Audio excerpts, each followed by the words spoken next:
তিন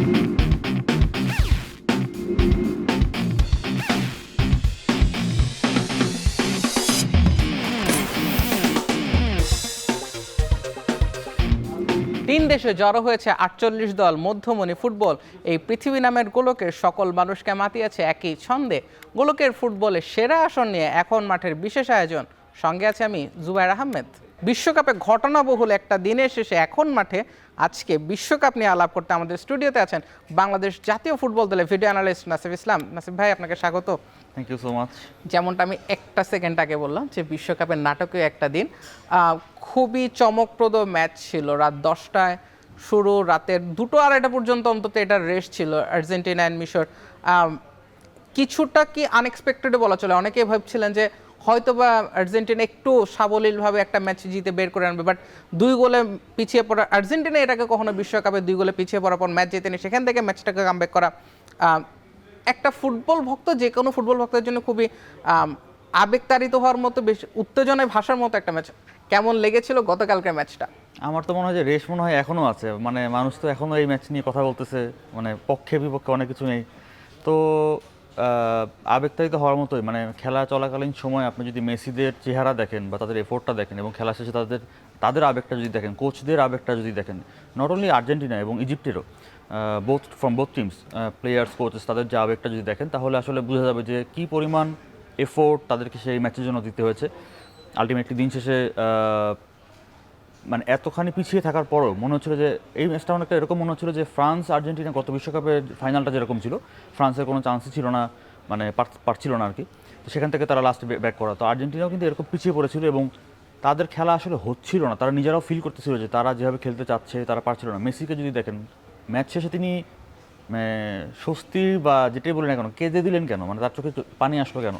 আমার কাছে মনে হয়েছে যে তিনি নিজেও বুঝতে পারছিলেন যে আজকে তার পারফরমেন্স হচ্ছে না, তিনি পারফর্ম করতে পারছেন না, বাট স্টিল তাদের যে এফোর্টটা ছিল, আমার কাছে মনে হয়েছে যে সেই এফোর্টটা, দলগত এফোর্টটা তাদেরকে এই কঠিন সিচুয়েশন থেকে বা স্ট্রাগলিং মোমেন্ট থেকে বের করে আসার জন্য হেল্প করেছে আর কি। এবং আলটিমেটলি লিওনেল স্ক্যালোনি ম্যাচের আগের দিন ইন্টারভিউতে বলেছিলেন যে অনেক সময় ট্যাকটিক্স কাজ করছে না, মানে সব ট্যাকটিক্সের পরে দেখা যাচ্ছে কাজ করছে না। তো সেই সময় আপনাকে ওই স্ট্রাগলিং মোমেন্টে সবাইকে আসলে নিজের ক্যারেক্টার শো করতে হবে। সেই ক্যারেক্টারটা চ্যাম্পিয়নশিপ বা চ্যাম্পিয়ন দলের যে ক্যারেক্টার, সেটাই মনে হয় যে আর্জেন্টিনার প্লেয়াররা গতকালকে মাঠে 2-0 গোলে পিছিয়ে পড়ার পরে শো করেছে। নাসিব ভাই, আপনি যেটা দুই তিনটা কথা বলেছেন সেটাকে আমি একটু জোড়া লাগাতে চাই যে আর্জেন্টিনার হচ্ছিল না, সেখান থেকে তারা ম্যাচে কামব্যাক করছে এবং ক্যারেক্টার শো করার যে ব্যাপারটা, এটা আমার পার্সোনাল ফিলিংস। অবশ্যই আমি আমার পার্সোনাল ফিলিংসটা বলে আপনার কাছে আসতে যাবো। আমার কাছে যেটা ফিল হয়েছে, যখনই লাউতারো মার্টিনেজ নামলেন, হুলিয়ান আলভারেজ এবং লাউতারো যখন দুজন স্ট্রাইকার খেলেন, মেসি যখন একটু নাম্বার 10 ফ্রি রোলে পেলেন, তখন বোধ করে আর্জেন্টিনার ম্যাচটা চেঞ্জ হলো। আপনার কাছে আর্জেন্টিনার গতকালকে বদলে যাওয়ার শুরুটা কোথায়, এটা যদি জানাতেন। অ্যাকচুয়ালি আমার কাছে মনে হচ্ছে যে আর্জেন্টিনা নিজেও গতকালকে মানে বের করতে পারছিল না যে কীভাবে তারা এটাকে সলভ করবে। কারণ যখন 1-0 ছিল 60 মিনিটসের আগে পরে, তখনই অলরেডি কিন্তু ইজিপ্ট 6-3-1 এরকম একটা লো ব্লকে চলে গিয়েছিল। সো সেখান থেকে তারা চেষ্টা করছিল যে আর্জেন্টিনা যেন সেন্ট্রালি বের হতে না পারে, কারণ আর্জেন্টিনার পুরো খেলাটাই এবার পুরো ওয়ার্ল্ড কাপেই তাদের খেলাটা ছিল পুরোটা সেন্ট্রাল করিডোর বেসড। তাদের কোনো উইঙ্গার নিয়ে কিন্তু তারা খেলছে না। ইভেন আলমাদা যখন খেলছিল কালকে ম্যাচের আগ পর্যন্ত, তাকেও সেন্ট্রাল এরিয়াতে খেলানো হয়েছে। সো তাদের পুরোটা খেলা হলো সেন্ট্রাল এরিয়া বেসড। কালকে যখন তারা পিছিয়ে পড়েছে, তখন তারা কোনো উইঙ্গার কিন্তু নামায়নি, তারা কিন্তু ওই মিডফিল্ডারই নামিয়েছে সেন্ট্রাল এরিয়াতে। হ্যাঁ, দুজন স্ট্রাইকার নামিয়েছে, আলভারেজের সাথে হলো লাউতারো মার্টিনেজ। তখন মেসি যেটা করছিল, মেসিকে প্রথম দিকে আমরা দেখেছি যে একদম মিডফিল্ডে চলে আসে, অনেক নিচে, মানে সেন্টার ব্যাকদের কাছাকাছি চলে আসছিল। অ্যান্ড দেন যখন 2-0 হয়ে গিয়েছে, তখন সে চলে গেছে একদম রাইট ফ্ল্যাঙ্কের এরিয়াতে। আমার কাছে মনে হচ্ছে যে সে নিজেও আর উপরে থাকতে চাচ্ছিল না, সে নিজেও চাচ্ছিল যে আমি সাইড থেকে, ফ্ল্যাঙ্ক থেকে কোনো কিছু প্রোভাইড করতে পারি কিনা। কারণ তিনি নিজেও দেখাচ্ছে যে গোল স্কোরিং সিচুয়েশনেও কিন্তু গোল মিস করার মতো হয়েছে, মানে একটা লং রেঞ্জ শট অ্যাটেন্ড করেছিল, সেটাও ইভেন অন টার্গেট ছিল না। তো আমার কাছে মনে হচ্ছে তখন সে চেষ্টা করেছে যে আমি বক্সের বাইরে থেকে, যেহেতু তাদের এখন দুজন স্ট্রাইকার আলভারেজ এবং লাউতারো মার্টিনেজ আছে বক্সের মধ্যে, আমরা ক্রস অ্যাটেন্ড করতে পারি না। কিন্তু ক্রস যে অ্যাটেন্ড করবে, ওদের মার্টিনেজ, লাউতারো মার্টিনেজ বলি বা আলভারেজ বলি, তারাও কিন্তু হেডে যে খুব ভালো ব্যাপারটা এরকম কিছু না। সো আলটিমেটলি স্কোর করতে হয়েছে কাকে? সেন্টার ব্যাককে, রোমেরোকে, কারণ তারা হলো মানে এরিয়াল ডুয়েলসে মোটামুটি বেটার। তো সেই জন্য আমার কাছে মনে হয়েছে যে মেসি সাইডে গিয়ে এসেছে, যখন সে ডিসাইড করেছে আমি রাইট সাইড থেকে ক্রস অ্যাটেম্প করবো, লাউতারো মার্টিনেজ, আলভারেজ এবং সেন্টার ব্যাক বা ইভেন মিডফিল্ডের এনজো এবং ম্যাকেলিসা, তারা কিন্তু সেকেন্ড লাইন রান করে। আমার কাছে মনে হচ্ছে ওই জায়গাতে আর্জেন্টিনা অ্যাডভান্টেজ নেওয়ার চেষ্টা করেছে। আমার এই জায়গাটা থেকে আমি আরেকটা জিনিস বলতে চাই, আর্জেন্টিনার কোনো স্ট্রাইকার এখন পর্যন্ত ওপেন প্লেতে গোল করেনি। এটা কি আর্জেন্টিনার জন্য একটু কনসার্নিং কিনা? 100%। মানে শুধুমাত্র আর্জেন্টিনার স্ট্রাইকার শুধু না, আমরা যদি এভাবে চিন্তা করে দেখি, গত ম্যাচে হলো মানে লাস্ট ম্যাচে এনজো ফার্নান্দেজ হেড থেকে লাস্টে যে উইনিং গোলটা করলেন, তো এছাড়া কিন্তু ইভেন তাদের মিডফিল্ডারদের কাছ থেকে আমরা গোল পাচ্ছি না। মানে আর্জেন্টিনার প্রথম 2 ম্যাচে গোল করেছিল শুধুমাত্র মেসি। পরের ম্যাচে ফ্রি কিক থেকে লো সেলসো গোল করলো, মেসি আবার গোল করলো, মার্টিনেজ পেনাল্টি থেকে গোল, লাউতারো পেনাল্টি থেকে গোল, যে ওপেন প্লে আপনি যেটা বলেন যে ওপেন প্লে থেকে কোনো গোল আসলে স্ট্রাইকাররা করতে পারেনি এবং মিডফিল্ডাররাও করতে পারে না এনজোর গোলটা ছাড়া। তো এই জিনিসটা ডেফিনেটলি কনসার্নিং, এবং এই জন্যই হলো আমাদের কাছে মনে হচ্ছিল যে তারা কি হুলিয়ান সিমিওনে যে উইঙ্গার নামাতে পারে কিনা, নিকো পাসকে নামাতে পারে কিনা, বাট তারা তাদের যে স্ট্র্যাটেজি বা তারা যেভাবে খেলতে চায়, সেন্ট্রালি পেনিট্রেট করতে চায়, সেটাই তারা কন্টিনিউ করতে চাইছে। অনলি চেঞ্জ করেছে হলো মেসি সরে আসাটা রাইট ফ্ল্যাঙ্কে, এবং আমার কাছে মনে হচ্ছে এই জায়গাটায় মেসি নিজেই এটা ডিসাইড করেছে। এটা এমন না যে টিম থেকে ডিসাইড করা হয়েছে, মেসি ডিসাইড করেছে এবং বা মেসি খেয়াল করেছে যে এই যে 6 জন প্লেয়ার নিচে নেমে যাচ্ছে 6-3-1 এরকমভাবে ইজিপ্ট ডিফেন্ড করছে, বা এই 6 জন প্লেয়ারও কিন্তু সেন্ট্রাল জোনেই রয়েছে, তারা ফ্ল্যাঙ্কে যাচ্ছে না।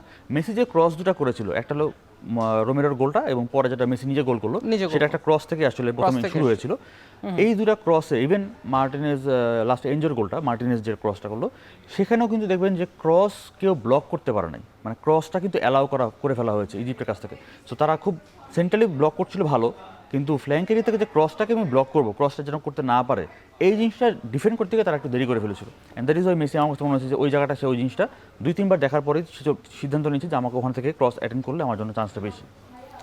আমরা অ্যাকচুয়ালি গোলগুলো নিয়ে আপনার অ্যানালাইসিস জানতে চাইবো। বাংলার জাতীয় দলের সঙ্গে আপনি কাজ করছেন এবং আমরা সেই ম্যাচের গোলগুলোতে জানতে চাইবো, তবে আমরা রেফারির সিদ্ধান্তগুলো নিয়ে আমরা পরে আলাপ করবো। তবে আমরা আগে ফার্স্টে গোলগুলো দেখতে চাই। আমি ভরসা রাখি হিরন স্মার্ট ওয়াটার পিউরিফায়ারে। কর্নার থেকে একটা শুরু, শর্ট কর্নার যখন করলো, আপনি যদি এখানে 3 ভার্সেস 2 হয়ে গিয়েছিল, বাট এই যে একটা ফাইনাল ট্যাকেল করলো ডিপল, এই জায়গায় ফাইনাল ট্যাকেল না করলে এবং 2 জন প্লেয়ার আলভারেজ ওখানে চলে গিয়েছে, এখানে আলভারেজের আসার কথা ছিল পিছনের প্লেয়ারটার জন্য। আর আমরা প্রথমেই দেখেছিলাম যে ওরা কিন্তু টার্গেট করেছিল যে লিসান্দ্রো মার্টিনেজের সামনে যে প্লেয়ারটা নাম্বার 2, সে এর আগের বারও কিন্তু একটা কর্নার আরেকটা পেয়েছিল। তো ওদের টার্গেটই ছিল যে লিসান্দ্রো মার্টিনেজের উপর দিয়ে বা ওই জায়গাতে টার্গেট করতে পারে কিনা, কারণ হলো তারা জানে যে লিসান্দ্রো মার্টিনেজ হলো অনলি প্লেয়ার যার হাইটটা কিনা একটু কম্পারেটিভলি কম। সো এই অ্যাডভান্টেজটা ওরা নিয়েছিল, এবং এই কর্নার থেকে গোলের আগেও আর একটা ফ্রি কিক তারা পেয়েছিল, যেখানে তারা একই রকম স্ট্র্যাটেজি নিয়েছিল, গোল হয়নি, বাট এই স্ট্র্যাটেজিটা তারা নিয়েছিল। এই জায়গাটায় নাসিফ ভাই আমার একটা পার্সোনাল যেটা অবজারভেশন, সেম জিনিস যদি একটা জিনিস অ্যাড করে দেয়, এই ক্রসটা অ্যালাউ করা, আপনি দেখবেন এই ওয়ার্ল্ড কাপে অনেকগুলো গোল হয়েছে ক্রস থেকে, যেখানে আমরা দেখেছি যে ক্রস অ্যালাউ করা হয়েছে, মানে বলের উপর প্রেসার দেওয়া হয়নি, এখানেও সেম জিনিস ছিল। এই জায়গাটাতে আমার চাচ্ছিলাম যে দুটো জিনিস আমার কাছে, যখন ওই সাইড থেকে যিনি শর্ট কর্নার যিনি ফার্স্ট রিসিভ করেছিলেন, তিনি অনেকটা সময় বল হোল্ড করেছিলেন, 2 জন থাকার পরেও কেন চার্জ করা হলো না, সেটা চার্জ করার অপশন ছিল কিনা। আর সেকেন্ডলি যখন ওভারক্রাউড হয়ে যাচ্ছে রামসনিক, এমিলিয়ানো মার্টিনেজ কি আপনি আশা করেছিলেন কি সে পোস্ট থেকে বেরিয়ে আসবে, যেহেতু সে জানে ফার পোস্টের ক্ষেত্রে আসলে মানে আপনি যদি দেখেন এটা কিন্তু 6 ইয়ার্সে বলটা ঢোকে নাই, 6 ইয়ার্সে ঠিক মাথা থেকেই বলা যেতে পারে, কিন্তু ব্যাপারটা হলো যে ফার পোস্টে যখন বলটা আসতেছে তখন গোলকিপারের জন্য এখানে বের হওয়া আসাটা, আনলেস বলটা খুবই লফটেড অনেক সময় নিয়ে আসছে, তখন আপনি গোলকিপার বের আসতে পারেন। একটু ফ্ল্যাট বা একটু জোরের উপর যদি ক্রস হয়, তখন গোলকিপারের জন্য বের হয়ে আসাটা সহজ না। আর এটা কিন্তু 6 ইয়ার্সের ভিতরে বলটা আসে নাই, তখন হেডটা কিন্তু হচ্ছে 6 ইয়ার্সের ঠিক বাইরে থেকেই। তো আমার কাছে মনে হয়, আর শর্ট কর্নার যেটা বলা হলো, এখানে প্রথমে 2 ভার্সেস 3 ছিল, বাট তারা কিন্তু আর্জেন্টিনা কিন্তু মেইনটেইন করছে, 3 ভার্সেস 3 করতে পেরেছে। বাট আমার কাছে মনে হচ্ছে আলভারেজ এবং ডিপল দুজনই একই বলে চলে গিয়েছে। আলভারেজ যদি ওই জায়গায় কমিটেড না হতো যে বাইরের প্লেয়ারটা তার, মানে পেছনে থাকা প্লেয়ারটা তাকে নিতে হবে, আলভারেজ এই জায়গায় যদি চলে না গিয়ে এসে পিছনের অংশটা থাকতে পারতো, তাহলে হয়তো বলের উপর প্রেশারটা দিতে পারতো, মানে এত ফ্রিলি ক্রসটা হয়তো করতে পারতো না। এখানে মার্টিনেজের মানে গোলকিপার মার্টিনেজের খুব বড় কোনো ফল্ট আমি দেখি না, যেহেতু তার ডিফেন্ডার রয়েছে আর 6 ইয়ার্সের ভিতরে বল ঢোকে নাই, সেখানে মার্টিনেজের তেমন কোনো ফল্ট বলা যায় না। আমরা ইজিপ্টের সেকেন্ড গোলটার দিকে মুভ করতে পারি কিনা এই গোলটার পরে? এটা ছিল একটা কাউন্টার অ্যাটাক থেকে গোল, মানে ইম্পর্টেন্ট ছিল যে নাম্বার 12 রাইট উইঙ্গার তিনি কিন্তু ওয়েট করেছেন শেষ পর্যন্ত, যেন তার অপোজিট সাইড থেকে যে স্ট্রাইকার আসবে জিকো, সে যেন আসতে পারে। তো সেই ওয়েট করেছে, যখন জিকো বক্সের মধ্যে আসছে তখন সে বলটা ডেলিভার করেছে একটা কাউন্টার অ্যাটাক থেকে। আপনি যদি জিকোকে দেখেন, জিকো কিন্তু অনেক পেছনে, তখনও অনেকটা পেছনে। তো সালা বল নিয়ে যখন প্রোগ্রেস করেছে, এপাশে রাইট উইঙ্গার হাসান সম্ভবত, হ্যাঁ। সো সামনে কিন্তু অনলি 2 জন প্লেয়ার, সো এখনো কিন্তু জিকো আসে নাই, জিকোকে এখনো দেখাও যাচ্ছে না। বাট জিকো লেফট সাইড থেকে রান করা শুরু করেছে, এই যে পিছনে একদম কর্নার দেখা যাচ্ছে জিকো আসছেন। সো ফার্স্ট অফ অল এখানে সবগুলো প্লেয়ারকে তারা এদিকে ড্র্যাগ করে নিয়ে গেছে, এটা হলো সালার কারণে, যখন সালাহ দিকে সবাইকে ড্র্যাগ করে নিয়ে গেছেন তখন লিসান্দ্রো মার্টিনেজের মোমেন্ট এখানে ইম্পর্টেন্ট নাম্বার 6, যে তাকে দুইবার স্ক্যান করতে হবে, বডি পজিশনটা হয়ে গেছে কি একদম গোলের বরাবর। তাই আপনাকে তাকে বলও দেখতে হবে, আপনার প্লেয়ার যে আসতেছে তাকে ঘুরতে হবে। আপনার বডি ওরিয়েন্টেশন যদি শুধুমাত্র গোলের দিকে থাকে তাহলে আপনি পেছনে যে প্লেয়ারটা আসতেছে তাকে কিন্তু আপনি দেখতে পাবেন না। লিসান্দ্রো মার্টিনেজ দুইবার পেছনে স্ক্যান করেছে কিন্তু তার বডি ওরিয়েন্টেশন এখনো গোলের দিকে। বডি স্ক্যান করেছে, সে 2-3 বার দেখেছে, কিন্তু যেহেতু সে প্লেয়ারকে সরাসরি মানে বডি ওরিয়েন্টেশনটা সামনের দিকে না থাকাতে সে দেখতে পারছে না পুরোপুরিভাবে সব সময়ের জন্য। জিকো কিন্তু তার পেছন থেকে সামনে রান করেছে এবং এটা ডিফেন্ড করাটা ডিফিকাল্ট আপনি যদি তাকে সামনে রাখতে না পারেন। সো এখানে লিসান্দ্রো মার্টিনেজের ডেফিনেটলি ইমপ্রুভ মানে বেটার করার সুযোগ ছিল, বাট প্রথমত যেটা শুরু হয়েছে কাউন্টার অ্যাটাক সেটা সালার ওখান থেকে, এবং আলটিমেটলি আমি বলবো যে রাইট উইঙ্গার তার ভূমিকাটা ছিল খুবই ইম্পর্টেন্ট, যে ওয়েট করা, টাইম দেওয়া জিকোকে আসার জন্য। মানে এইটা শুধুমাত্র যে ওরা কাউন্টার থেকে এটাই গোল করেছে তা না, এর আগে একটা কাউন্টার থেকে গোল হয়েছিল যেটা কিনা পরে ফাউলের কারণে বাতিল করা হয়েছিল। বাট আমরা সেই ফাউল এবং রেফারি নিয়ে পুরোটা আলাপটা আমরা একটু পরে করতে চাই, বিকজ আমি বিশ্বাস করি সেখানে অনেক আলাপে আছে। আমরা আর্জেন্টিনা ফার্স্ট গোলের দিকে মুভ করতে চাই। আর্জেন্টিনা ফার্স্ট গোল আমরা একটু মুভ করতে চাই, যে সেখানটায় যদি সম্ভব হয়। মেসি একেবারে রাইট ফ্ল্যাঙ্কে ওই জায়গায় দেখেন 6-3-1, এখানে আমরা যদি দেখি 6 জন একদম লাস্ট লাইনে, 3 জন মিডফিল্ডার সামনে সালা, এই যে ক্রসটা অ্যালাউ করা হলো, আপনি সেন্ট্রালি একদম ব্লক করে রেখেছেন, উইচ ইজ ভেরি গুড। আপনি সেন্ট্রালি তাদেরকে আসতে দিচ্ছেন না, কিন্তু মানে মেসি যখন ক্রস করবে সে তো তার লেফট ফুটেই ক্রস করবে, সে তো তার রাইট ফুটে ক্রস করবে না। সো আপনাকে তো তার লেফট ফুট থেকে যে ক্রসিং অ্যাঙ্গেলটা সেটা বন্ধ করতে হবে, 1 নাম্বার। 2 নাম্বার ক্রস বন্ধ করা হয় না। 2 নাম্বার এখানে যদি এখন সম্ভবত number 2 if I am not wrong, যে দাঁড়ায় আছে পেনাল্টি স্পটের উপরে, সেই প্লেয়ারটা ঠিক সামনে দিয়ে আসলে রোমেরো হেড করেছে। প্রথমত নাম্বার 5 সম্ভবত সেন্টার ব্যাক, সে তো মিস করেছে হেডটা কারণ তার বলটা তার পেছনে চলে গিয়েছে, কিন্তু নাম্বার 2 সে কেন রোমেরোকে ছেড়ে দিল? সে তো রোমেরোর সাথে সাথে যেতে হবে, এবং আলটিমেটলি তারা খুবই কনফিডেন্ট ছিল অফসাইডের জন্য। তারা আপনি দেখবেন যে গোল হওয়ার সময় থেকে তারা অফসাইড হাত তুলে বসে আছে এবং তারা খুবই কনফিডেন্ট যেটা অফসাইড হয়েছে। তো আপনি অফসাইড চাবেন তার আগে তো আপনাকে এফোর্টটা দিতে হবে যেন রোমেরো হেড করতে ফ্রিলি হেড করতে না পারে। এই যে নাম্বার 2, আমার কাছে মনে হচ্ছে নাম্বার 5-এর এখানে খুব বেশি ফল্ট নাই, বা কারণ সে হেড করার চেষ্টা করেছে বাট তার ফ্লাইটটা তার পেছনে ছিল, তার পক্ষে অ্যাডজাস্ট করা সম্ভব হয়নি হয়তো বা। আর প্রথম পয়েন্টটাই হলো যে মেসি যদি ওখানে থাকে আপনি কেন এই ক্রসটা কেন অ্যালাউ করছেন। And then number 2 right back ছিল নাম্বার 2, সে যেমন করে ছেড়ে দিয়েছে রোমেরোকে, দ্যাট ইজ মানে আনঅ্যাকসেপ্টেবল। এই জিনিসটা এখানে আপনি অফসাইড চেয়ে বসে থাকতে পারেন, আপনি জানেন আপনার পেছনে প্লেয়ার আছে, ইভেন বলটা লাউতারো মার্টিনেজ বা মিডফিল্ড থেকে যে রান করছে তার জন্য যেতে পারতো, সো আপনি দাঁড়িয়ে গেলেন কেন? সেটাই এটার সেই গোলটা অ্যাকচুয়ালি এই গোলটার পরে সম্ভবত মোমেন্টামটা 100% আর্জেন্টিনার দিকে পুরোপুরি শিফট করে এবং তারা ম্যাচেও কামব্যাক করে এবং 4 মিনিটের মাথায় তার সেকেন্ড গোলটা করে। আমরা সেই সেকেন্ড গোলটা দেখতে চাই রিবাউন্ড থেকে মানে মেসির খেলা দেখে মনেই হচ্ছিল যে প্রথম গোলটা হয়ে গেলেই আসলে ম্যাচে আর্জেন্টিনা ফেরত আসবে। সিমিলার আপনি যদি দেখেন 6-3-1, সাইডে ফ্ল্যাঙ্ক এরিয়া ফাঁকা, এখান থেকে আবারও ক্রস। এখন যেটা বলছিলাম যে মেসির এমন একটা ম্যাচ গেছে, সে 2টা ক্রস করলো, 2টা একটা ব্লকড হলো আর একটা হলো তার ডিফ্লেকশন হলো, বাট যেই ম্যাচ তার খুব খারাপ গেছে সেই ম্যাচেও মানে পেনাল্টি মিস করছে, তারপরে ধরেন ক্রস হচ্ছে না, শট করছে off target, still in that match আপনি যদি দেখেন যখন সে বক্সে ঢুকবে সে যে শটটা করেছিল এই শটটা হয়েছে তার মানে শিন গার্ডের, আমরা যে জায়গাটা করি শিন দিয়ে, মানে ফুট দিয়েও সে আসলে শট করে কারণ বলটা বাউন্স করে আসছিল।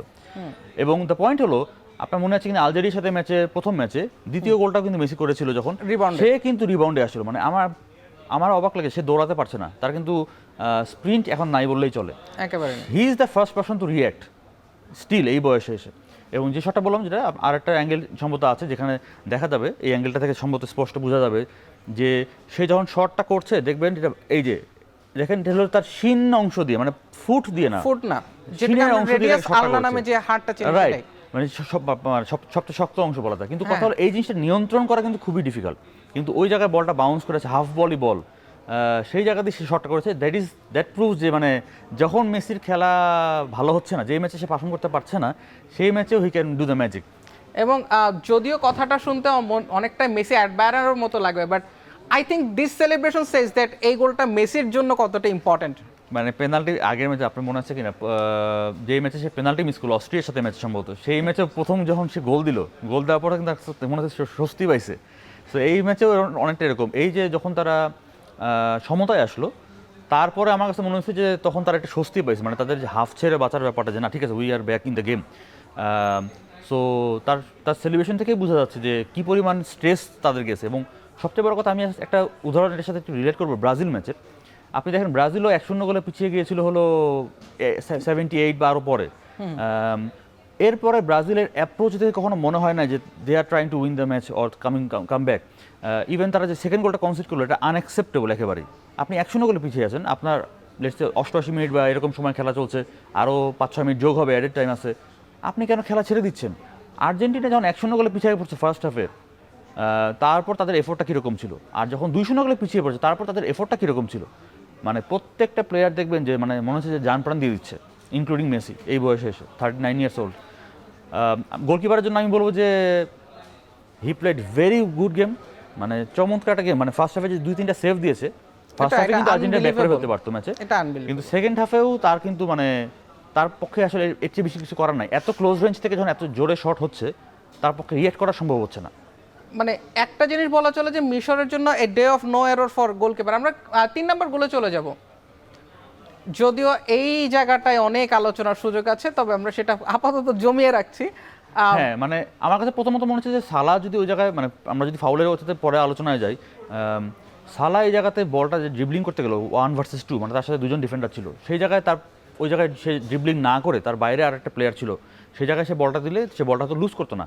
এই জায়গায় যদি সে 1 ভার্সেস 2, তাই না, এই জায়গায় সে যদি বাইরের প্লেয়ারটাকে খেলতো, এখানে বলটা লুজ করা 90 মিনিটস প্লাস মানে অলমোস্ট 2 মিনিটস, মানে লাস্ট 5 মিনিটসে খেলা চলছে আপনার। এই সময় আপনি যদি বলটা লুজ করেন তাহলে আপনার কাউন্টার একটা কনসিড করার চান্স, এবং আলটিমেটলি তাই হয়েছে 2 ভার্সেস 2। এই জায়গাতেও সেম জিনিস যখন সেন্টার ব্যাক, আমি জানি আমরা সবাই বুঝতে পারছি যে সবাই টায়ার্ড, এই এরকম একটা ইন্টেন্সিটি ম্যাচের পরে সবাই লাস্টে টায়ার্ড থাকবে, বলের উপর কোনো প্রেশার নাই। আপনি মার্টিনেজ দেখলো, দেখার পরে সে ক্রস করলো, ক্রস ডিফেন্ড করার জন্য দিস ইজ নট এনাফ, এইটুকু ডিফেন্ড করার জন্য এনাফ না। আর আমার কাছে মনে হচ্ছে নাম্বার 2, সে আসলে এক্সপেক্ট করা নাই যে লাউতারো মার্টিনেজ এই জায়গায় এভাবে সরাসরি ক্রস করবে। এবং সেম জিনিস রোমেরো যে গোলটা স্কোর করলো, নাম্বার 2 কিন্তু ছিল তাকে মার্ক করার জন্য, রোমেরোকে ছেড়ে দিয়েছিল। এই জায়গাতেও সে কিন্তু আসলে ফ্লাইটও মিস করেছে, প্লাস তার বডি ওরিয়েন্টেশন যদি এখন পর্যন্ত বডি ওরিয়েন্টেশন ঠিক আছে, বাট দেন সে সামনের দিকে চলে যাচ্ছে। এই জায়গাতে তো সামনে যাওয়ার কথা না, বলের ফ্লাইট রিড করাটা একেবারে বডি পজিশন থাকবে প্লেয়ারের দিকে হাফ টার্ন, সো সে প্লেয়ারকেও দেখতে পারবে, বলের ফ্লাইটটাও দেখতে পারবে। দুই ক্ষেত্রে আমি দেখেছি, প্রথম গোল এবং 3 নাম্বার গোল, দুই ক্ষেত্রেই তার কিন্তু বডি ওরিয়েন্টেশন এবং তার যে ডিফেন্ড করতে চাওয়া, মানে এরিয়াল ডুয়েলে তার বেশ ভালো একটা দুর্বলতা আছে। বাট প্রথমত স্টার্ট হয়েছে সালার এখান থেকে, এই জায়গায় বল লুজ করাটা, আপনি দেখেন সালা কিন্তু পেনাল্টি চায় নাই, সালা নিজেও পেনাল্টি, সালা কিন্তু এই জায়গায় পেনাল্টি চায় না, পেনাল্টি চাইছে পরে, বাট সালা কিন্তু পেনাল্টি চায় না। আর এখানে আমরা পরবর্তীতে অন্য অ্যাঙ্গেল থেকে যখন দেখবো তখন তো আমরা দেখতে পারবো। বাট একই জিনিস, মানে এই ম্যাচে দুইটা জিনিস ইজিপ্ট যেটা করেছে, ক্রস অ্যালাউ করে ফেলেছে, which is not acceptable, and then যখন ক্রস হচ্ছে বক্সের মধ্যে মার্কিং, বিশেষ করে নাম্বার 2, দুই ক্ষেত্রেই তার একটা রেসপন্সিবিলিটি ছিল। তো আমার কাছে মনে হচ্ছে যে এই দুটো জিনিস। আরেকটা জিনিস আমার কাছে মনে হয় যে আফ্রিকান টিমগুলোর এরকম একটা সমস্যা আছে, মানে লাস্ট মোমেন্টে গিয়ে পিছিয়ে পড়া বা ম্যাচ হারা। এইবারে ওয়ার্ল্ড কাপে আপনি দেখেন সেনেগাল বেলজিয়ামের সাথে 2-0 গোলে এগিয়েছিল, সেই ম্যাচ তারা 3-2 গোলে হেরেছে। আপনি যদি আইভরি কোস্টকে দেখেন, ডিআর কঙ্গোকে দেখেন, ডিআর কঙ্গো ইংল্যান্ডের সাথে 1-0 গোলে এগিয়েছিল, লাস্টে গিয়ে তারা 2টা গোল কনসিড করলো, এবং অনেকগুলো ম্যাচ এরকম। তো একমাত্র পার্থক্য হলো মরক্কো, আমার কাছে মনে হচ্ছে দে আর ডিফারেন্ট, তারা বরং 1-0 থেকে 3-0-তে ম্যাচটা জিতলো কানাডার সাথে ম্যাচে। সো আফ্রিকান টিমগুলোর জন্য এটা আসলে আমি মনে করি যে এই জায়গাগুলো থেকে তাদের লার্নিং করার সুযোগ আছে, কীভাবে তারা ম্যাচটাকে শেষ করবে। অ্যাকচুয়ালি আপনি যদি দেখেন 2-0 হওয়ার পরে, ইভেন যে গোলটা প্রথমত 2-0 হওয়ার আগে যে গোলটা অফসাইডে মানে ফাউলে বাতিল করা হলো, গোল দেওয়ার পরে 57 মিনিটে, 58 মিনিটে, 60 মিনিটে, 65 মিনিটে আর্জেন্টিনার সাথে আপনি 2-0 গোলে যদি এগিয়েও যান 65 মিনিটে, why are you celebrating like this? Exactly, আপনি সেলিব্রেট করছেন ম্যাচ জিতে গেছে, আপনি জার্সি খুলে অলমোস্ট ইয়েলো কার্ড খাওয়ার মতো সিচুয়েশন চলে গিয়েছিল জিকো। তো ম্যাচ তো ওভার না, আপনি তো দেখছেন যে আর্জেন্টিনা কী পরিমাণ এফোর্ট দিচ্ছে। সো আমার কাছে মনে হচ্ছে যে never celebrate too early. Argentina এবং মিশরের এই ম্যাচটা থেকে, যদি এটা আমার পার্সোনাল ফিলিংস, আমি এই জায়গাটাতে একটা জিনিস জানতে চাচ্ছি যে আফ্রিকান ফুটবলের একটা উত্থানকে আমরা ভালোভাবে দেখতেছি না, কারণ যে গ্রুপ পর্ব থেকে শুধুমাত্র তিউনিশিয়া বাদ গেল, 10টা টিম চলে আসলো নকআউটে, এবং সেখান থেকে পরবর্তীতে দেখা গেল একটা মাত্র টিম মরক্কো গেল, কিন্তু তারা যে আফ্রিকান টিমগুলো যে ফুটবলটা খেলেছে, যে ব্র্যান্ডের ফুটবলটা খেলেছে, সেটা ওয়ার্ল্ড ফুটবলকে হয়তো বা একটা আশা দিতে পারে যে হ্যাঁ, there is a rise in African football. Senegal is competing very well, Ivory Coast is doing very well, মিশর গতকালকে দুর্দান্ত ফাইট দিল, মরক্কো অবভিয়াসলি তারা একটা বিগ নেম, এখন পর্যন্ত তাদেরকে টাইটেল কন্টেন্ডারও অনেকে জাজ করতে পারে। আফ্রিকান ফুটবলের একটা উত্থান কি আমরা নেক্সট 5-10 বছর বা নেক্সট 5টা ওয়ার্ল্ড কাপের মধ্যে আমরা দেখতে পারি কিনা? আফ্রিকান ফুটবল কিন্তু আমরা যদি খেয়াল করি, আপনি মানে এর আগেও যদি দেখেন, তারা কিন্তু কোয়ার্টার ফাইনাল পর্যন্ত কেউ না কেউ যেত, বা রাউন্ড অফ 16 পর্যন্ত সবাই মানে কেউ না কেউ যেতই। সো আমার কাছে মনে হচ্ছে তারা এখনও কিন্তু সেই জায়গাতেই রয়েছে। হ্যাঁ, তাদের খেলার মান ডেফিনেটলি অনেক উন্নত হয়েছে। তাদের ইন্ডিভিজুয়াল প্লেয়াররা যদি দেখেন, তারা সবাই ইউরোপিয়ান লিগে, মানে বেশিরভাগই ইউরোপিয়ান লিগে খেলে। সো ইন্ডিভিজুয়াল প্লেয়ার হিসেবে, টিম স্ট্যান্ডার্ড হিসেবে তাদের খেলা অনেক উন্নতি হয়েছে। বাট টুর্নামেন্টে প্রোগ্রেস করার যে ব্যাপারটা, লাস্ট মোমেন্টে এসে গোল কনসিড করে ম্যাচ হেরে যাওয়ার ব্যাপারটা, এই জায়গাটা তারা এখন ইমপ্রুভ করতে পারে নাই। মানে এই জায়গাটা একমাত্র মরক্কো চেঞ্জ করেছে। আপনি গতবারের ওয়ার্ল্ড কাপ থেকে যদি আমরা চিন্তা করি, এইবারে ওয়ার্ল্ড কাপে আরও তারা প্রোগ্রেস করেছে এবং তারা এখন টাইটেল কন্টেন্ডারও আমার কাছে মনে হচ্ছে, আপনি যেটা বলেছেন। যদিও তাদের পাথওয়েটা খুব ডিফিকাল্ট, ফ্রান্স, স্পেন, মানে এই দুটো দল মানে যদি তারা প্রোগ্রেস করে, এবং দেন আলটিমেটলি হয়তো বা আর্জেন্টিনা বা ইংল্যান্ড এরকম দলকে হয়তো তাকে মানে তারা যদি চ্যাম্পিয়ন হতে চায়। বাট আদারওয়াইজ আফ্রিকান টিমের কথা যদি বলেন, আমি স্টিল মনে করি যে তাদের ইন্ডিভিজুয়াল প্লেয়ার হিসেবে, টিম স্ট্যান্ডার্ড হিসেবে অনেক ইমপ্রুভ করেছে। বা ওয়ার্ল্ড কাপের টুর্নামেন্টে প্রোগ্রেস করার জন্য এখনও তাদের অনেক কিছু মেন্টালিটি ওয়াইজ, সাইকোলজিক্যাল ওয়াইজ আরও ইমপ্রুভ করার সুযোগ আছে। আরেকটু ইমপ্রুভ করার সুযোগ আছে। নাসিফ ভাই, আমাদের আরও অনেক আলাপ বাকি আছে। বিশেষ করে আমরা সবগুলো বিতর্ক, রেফারিং নিয়ে সব বিতর্ক আমরা জমিয়ে রেখেছি। তবে সেটার জন্য একটা ব্রেকে যেতে হবে, একটা ব্রেক নিচ্ছে। এখন মাঠে নিচ্ছে একটু বিরতি, ফিরছি একটু পরেই।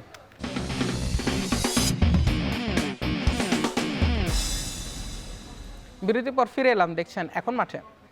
নাসিফ ভাই, আমরা বিরতির আগে বলছিলাম যে আমরা সব রেফারিং বিতর্ক নিয়ে যা আছে সেগুলো আমরা সব জমিয়ে রাখতে চাই। আমরা সেই রেফারিং নিয়ে গতকালকের যে আপনার অবজারভেশনটাকে আমরা বিস্তারিত অবশ্যই এক্সপ্লেনেশন যাবো, বাট কিছুটা প্রশ্ন হয়তো সুযোগ থেকে যায় যে কেন ভিএআর রুমে যাওয়া হলো না, বা কেন টিভি স্ক্রিনের দিকে রেফারি গেলেন না। আপনি মাঠে থাকেন, আপনি মাঠ থেকে খুব ক্লোজলি অবজারভেশন করেন। এই জিনিসটা সম্ভবত একটা ব্যাখ্যা দাবি করে যে একজন রেফারি ঠিক কখন ভিআর চেক করার জন্য টিভি স্ক্রিনের সামনে যান বা কখন যান না, সেই জিনিসটা নিশ্চয়ই একটা ব্যাখ্যা করার সুযোগ আছে শুরুতে। প্রথমত হলো যে আমি রেফারি না, বা এই ব্যাপারে আমি বিশেষজ্ঞ না, বাট স্টিল যেই জিনিসগুলো আমরা as a coach, as an analyst, আমাদের নিয়মগুলো জানা থাকা দরকার। এবং কারণ এই বিষয়গুলো আমাদের না জানা থাকলে আমরাও হয়তো লেক্সে আমরা মানে না বুঝে কথা বলে ফেলবো। সেটা খেলা মাঠে হতে পারে, রেফারির সাথে তর্ক বিতর্ক ক্ষেত্রে হতে পারে। প্রথম পয়েন্টটা হলো যে ভারে কখন যাবে জিনিসটা, মানে অলওয়েজ ভার চেকিং হচ্ছে। ব্যাপারটা এরকম না যে রেফারি ওই যে মাঠের একটা পাশে যে এটা টিভি স্ক্রিন দেওয়া আছে ওখানে গিয়ে চেক করতেছে তখন ভারে যাচ্ছে, ব্যাপারটা এরকম না। ব্যাপারটা হলো ভার ইজ অলওয়েজ চেকিং। ওখানে যে ভিআর রুমে যারা রেফারি যারা থাকেন, ভিওআর বলে, ভিডিও মানে ভার অপারেটিং রুম এরকম সম্ভবত বলে, সেখানে যারা রেফারি থাকেন তারা সবাই অলওয়েজ রানিং। যখন খেলা চলছে তখন রেফারির সাথে কমিউনিকেশনও হচ্ছে, এবং তারা কিন্তু কথা বলে, মানে কি হচ্ছে না হচ্ছে, কেন আমি এটা দেই নেই দিছি। খেলা চলছে তখন তারা কমিউনিকেশন করছেন। সো প্রথমত হলো যখন এটা হয়েছে, লেটসে ফাউল হয়েছে বা পেনাল্টি হয়েছে কি হয় নাই, বা হ্যান্ডবল হয়েছে কি হয় নাই, সেই সময় অলরেডি রেফারি তার কথা বলেছে যে আমার কাছে মনে হচ্ছে এটা পেনাল্টি হয়নি, আমার কাছে মনে হচ্ছে এটা পেনাল্টি হয়েছে বা ইত্যাদি। দেন ভার রুম থেকে রেফারিটা চেক করছেন, তারা বিভিন্ন অ্যাঙ্গেল থেকে, ওখানে অনেক কজন থাকেন এবং তারা বিভিন্ন অ্যাঙ্গেল থেকে এটা দেখছেন। দেখার পর তাদের কাছে যদি মনে হয় যে এটা ফার্দার চেক করা দরকার আছে, বা রেফারির ডিসক্রিপশন বলে একটা কথা আছে যে তার বিবেচনায় এটা সিদ্ধান্তটা কী হবে, তখন আলটিমেটলি তারা রেফারিকে বলবে যে যখন নেক্সট স্টপেজ হবে খেলাটা, ইদার হতে পারে রেফারি ফাউল দিয়েছে, সো রেফারি বাসি দিয়েছে, খেলা স্টপেজ হয়ে গিয়েছে, অথবা খেলা চলছে তখন রেফারি খেলা থামাচ্ছে না, যখন বল আউট হলো বা ফাউল হলো বা অফসাইড হলো তখন রেফারি বাসি দিয়ে খেলা থামালো, যখন খেলা থামানো হবে দেন তারা এটা চেক করবে। মানে চেক, এটা তো অনগোয়িং প্রসেস চলছে, রেফারির সাথে আবার আলাদা করে কমিউনিকেশন। হ্যাঁ, তখন যদি তাদের কাছে মনে হয় যে হ্যাঁ এখানে আমাদের ফার্দার চেক করা দরকার রয়েছে, বা রেফারি যে সিদ্ধান্ত দিয়েছে তার বাইরেও এটা হয়তো মানে আরেকটা অবজারভেশন আছে, ডিসিশনটা চেঞ্জ করা লাগতে পারে, বা রেফারির ডিসকাশনটা কি, রেফারি কেন ওটা দেয় নাই, সো তারা কমিউনিকেশন করছে। যখন মনে হবে যে রেফারি যে সিদ্ধান্তটা দিয়েছে সেটার সাথে ভারের যে রেফারিরা আছেন তাদের সিদ্ধান্তটা মানে ডিফারেন্ট সিদ্ধান্ত মনে হচ্ছে, তখন তারা রেফারিকে রিকোয়েস্ট করবেন যে তুমি চাইলে এটা এসে এখানে দেখতে পারো, কারণ আলটিমেট ফাইনাল ডিসিশনটা কিন্তু মাঠে রেফারি দিবেন। তো তিনি যখন গিয়ে স্ক্রিনে দেখছেন, দেখার পরে তাদের সাথে কমিউনিকেশন করছেন, এবং সেখান থেকে তার কাছে যদি মনে হয় যে ঠিক আছে এখন এটা আমি যে সিদ্ধান্তটা দিয়েছিলাম সেটা চেঞ্জ করতে হবে, অনলি দেন সে এটা চেঞ্জ করবে, আদারওয়াইজ সে চেঞ্জ করবে না। সো লাস্টে যে ইজিপ্টের পেনাল্টি নিয়ে কথা, সেটা কিন্তু ভারে রেফারি গিয়ে মাঠের বাইরে থাকা যে স্ক্রিনটা সেখানে চেক করা নাই, কিন্তু আগেরটা চেক করা হয়েছিল। সো ওইটা একদম ক্লিয়ার ছিল, এই জন্য তারা আর চেক করে নাই। বাট আদারওয়াইজ কমিউনিকেশন কিন্তু চলছে এবং ভার চেকিং কিন্তু অলওয়েজ রানিং। নাসিব ভাই, আপনার এই আলাপটা থেকে একটা জিনিসই আমি অন্তত স্পষ্ট হলাম যে referring is not an easy job. তাদেরকে কাট করে তোলাটা যতটা ইজি, অ্যাকচুয়ালি তাদের জবটা হয়তো মাঠের তত ইজি না, একেবারে ইজি না। আমরা তো অনেক সময় খালি রেফারিদের দোষ ধরি, বাট আপনি জাস্ট এভাবে চিন্তা করেন যে একটা প্লেয়ার ফুল ম্যাচে কতখানি ডিস্টেন্স কভার করে। তো একজন রেফারিকেও কিন্তু সেরকম ডিস্টেন্সই কভার করতে হয়। কিছু ক্ষেত্রে তার চেয়ে বেশি। কাউন্টার অ্যাটাক, ইজিপ্ট যে কাউন্টার অ্যাটাকগুলো করলো, তো রেফারিও তো ওখানে আছে। এক্স্যাক্টলি, মানে কর্নার ছিল, কর্নার থেকে ইজিপ্ট কাউন্টার অ্যাটাক করলো, জিকো যেটা গোল করলো, তো রেফারি ছিল কর্নার যখন হচ্ছে তখন সেখানে ছিল, সেই এক পাশের ডি বক্স থেকে বা 18 ইয়ার্সের যে বক্স বলি সেখান থেকে অপোজিট সাইডের 18 ইয়ার্সের বক্স বা পেনাল্টি এরিয়া যেটা, সেই পর্যন্ত তাকেও কিন্তু রান করতে হয়েছে ওই স্প্রিন্ট দিয়েই, আদারওয়াইজ সে তখন পৌঁছাতে পারবে না। তো রেফারিদের জবটা অবশ্যই, মানে এটাতে বললাম যে ফিজিক্যাল, আর ডিসিশন মেকিং তো অবশ্যই আরো আপনার অবজারভেশন এবং decision making, quick decision making, communication, এগুলো তো অবশ্যই। আমরা একটু সে গতকালকের যেসব রেফারিং নিয়ে অনেক আলাপ চলছিল, আমরা সেই ডিসিশন মেকিং গুলো একটা, যে কারণে ইজিপ্টের গোলটা বাতিল হয়েছিল লিসান্ড্রো মার্টিনেজ। হ্যাঁ, প্রথমত এখানে যেটা হয়েছে যে যেহেতু এখানে কোনো খেলা স্টপেজ হয় নাই, খেলা চলমান থাকবে, এখন রেফারি এখানে যেহেতু ফাউল দেয়নি, তার কাছে প্রথমত এটা চোখে পড়ে নাই বা তার কাছে মনে হয় নাই, সো সে খেলা কন্টিনিউ রেখেছে। আলটিমেটলি ভার চেকিং চলছে, মানে ভারে থাকা যে রেফারিরা আছে তারা কিন্তু অলরেডি এটা চেক করছেন এবং কমিউনিকেশন করছেন। গোল হয়েছে, এখন রেফারিকে হয়তো তারা বলছেন যে আমাদের এই সেম ফেজ অফ প্লেতে, এই ফেজ অফ প্লেতেই একটা ঘটনা আছে গোল হওয়ার আগে, মানে গোলের ঘটনা শুরু হওয়ার আগে, তখন তারা বলছে যেখানে ওই যে পায়ের উপর পাড়া পড়ে গিয়েছে, এটা হয়তো ইচ্ছাকৃত না, এটা কিন্তু একেবারেই ইন্টেনশনাল না। কিন্তু ভাই ইন্টেনশনাল হইতে হবে ফাউল করার জন্য, ব্যাপারটা এরকম না। আপনি বল উইন করার জন্যই তো গিয়েছেন, সবাই তো বল উইন করার জন্য যায়, ট্যাকেল করার জন্যই যায়, বা বল উইন করার জন্যই যায়, সেও বল উইন করার জন্য গিয়েছে, কিন্তু আনইনটেনশনালি হলেও, অ্যাক্সিডেন্টালি হলেও তার পাটা লিসান্ড্রো মার্টিনেজের পায়ের উপর পড়ে গিয়েছে। এখন এটা তো ফাউল হয়ে গিয়েছে, কিছু করার নাই, ইন্টেনশনাল হোক বা আনইনটেনশনাল হোক, দ্যাট ডাজন্ট ম্যাটার। এটা লেটস আমার হ্যান্ডবল হয়েছে, এখন আমি তো ইচ্ছা কথা হ্যান্ডবল করি না, কিন্তু আমার হাতে লেগে গিয়েছে, যখন এটা মানে এক্সটেন্ডেড অবস্থায় আমার হাত থাকবে, তখন যদি আমার হাতে বল লেগে যায় তাহলে তো ফাউল হবেই। সো এখানে মানে অ্যাক্সিডেন্টাল হলেও তার পাটা লিসান্ড্রো মার্টিনেজের পায়ের উপর পড়েছে এবং এখানে ফাউল হবেই, কিছু করার নাই। প্রথমত রেফারি চোখে এটা পড়ে নাই, বাট সে যখন ভার থেকে তাকে বলা হয়েছে চেক করার জন্য, সে চেক করতে গিয়েছে এবং এটা চেক হবে। অনেকে বলছে যে এত আগের ঘটনা কেন চেক করা হবে, এত আগের ঘটনা, এটা যদি 2 মিনিট আগেরও ঘটনাও হয় কিন্তু খেলা আউট হয় না বা খেলা রিস্টার্ট হয় না, সেম ফেজ অফ প্লেতে খেলা হচ্ছে, তাহলে রেফারিকে 2 মিনিট আগের ঘটনায়ও চেক করে এটা বাতিল হতে পারে। আমার একটা মনে আছে যে ইংলিশ প্রিমিয়ার লিগে লিভারপুল এবং ক্রিস্টাল প্যালেস ম্যাচে 6 মিনিট আগের ফুটেজ চেক করে গোল বাতিল করা হয়েছিল। সম্ভবত লা লিগা তো এরকম একটা ভিডিও আছে, মানে ইনসিডেন্ট আছে যেখানে প্রায় 2 মিনিট আগের ঘটনা চেক করতে হয়েছে, কারণ খেলা বাইরে যায়নি, মানে বল আউট হয় নাই। Is it A foul? Is it foul? It is foul 100%, কিছু করার নেই। যেহেতু বল আরেক পায়ে কন্ট্রোলের অবস্থায় থাকা, মানে আপনার কন্ট্যাক্ট হয়েছে, তাই না, এবং আপনি মানে এটা এখানে ইন্টেনশন আনইনটেনশনাল কোনো কিছুই ম্যাটার করছে না, এখানে আপনার পা তার অপোনেন্টের পায়ের উপর পড়েছে এবং লিসান্ড্রো মার্টিনেজের পজিশনে বলটা ছিল, সে কিন্তু ডিসপজেসড হয় নাই। এমন যদি হতো যে সে অলরেডি ডিসপজেসড হয়ে গেছে, যেটা কিন্তু সেকেন্ড যেই ফাউলটা নিয়ে কথা হবে সালার ক্ষেত্রে, সেখানে আমরা দেখবো সালা সেখানে ডিসপজেসড হয়ে গিয়েছিল এবং সে বল পাচ্ছে না, তখন টাচ হচ্ছে, তাই ফাউল হয় নাই। কিন্তু যদি লিসান্ড্রো মার্টিনেজ বলটা অলরেডি লুজ করে ফেলতো, লেটস সে আপনি ডিফেন্ডার, ইজিপ্টের ডিফেন্ডার, আপনি বল ট্যাকেল করে বলটা উইন করেছেন, করার পরে আপনার পায়ের সাথে লিসান্ড্রো মার্টিনেজ পায়ে লেগে পড়ে গেছে, তাহলে এটা ফাউল হতো না। কিন্তু আপনি তো বল উইন করেন নাই, বরং আপনার পায়ের কন্ট্যাক্টে লিসান্ড্রো মার্টিনেজ পড়ে গেল, দেন সে ডিসপজেসড হলো, সেখান থেকে আপনি বলটা উইন করলেন, সেখানে ফাউল চলে আসবে।